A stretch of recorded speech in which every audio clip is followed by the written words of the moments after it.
सुरक्षा एजेंसियों ने बुधवार को जम्मू कश्मीर के पहलगांव में हुए हमले में शामिल 3 आतंकवादियों के स्केच जारी किए हैं। बैसरन के घास के मैदान में नागरिकों पर हुए घातक हमले में अब तक 26 लोगों की जान जा चुकी है। आतंकी हमले में शामिल संदिग्धों की पहचान आसिफ, फूजी, सुलेमान शाह और अबू तलहा के रूप में हुई है।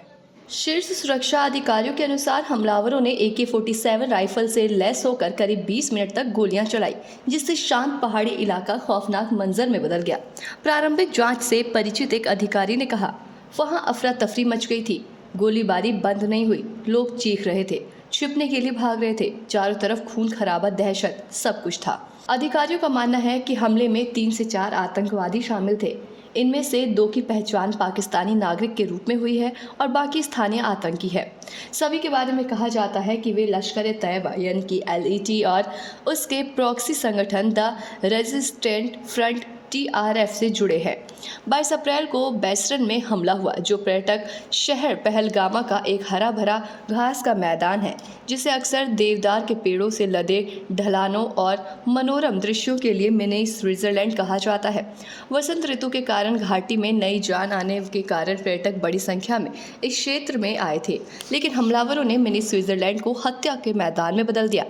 आतंकियों का स्केच जारी करने के बाद सुरक्षा अधिकारियों ने जनता से भी किसी भी सुराग के लिए सहयोग की अपील की है और साथ ही इस डरावनी घटना को घाटी के हाल के इतिहास में सबसे भयावह आतंकवादी हमलों में से एक बताया जा रहा है।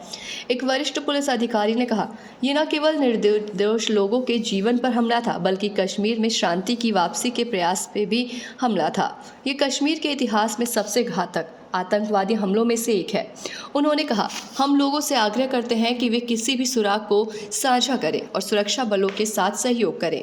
इस घटना के बाद केंद्रीय गृह मंत्री अमित शाह की अध्यक्षता में मंगलवार को आपात सुरक्षा समीक्षा बैठक हुई।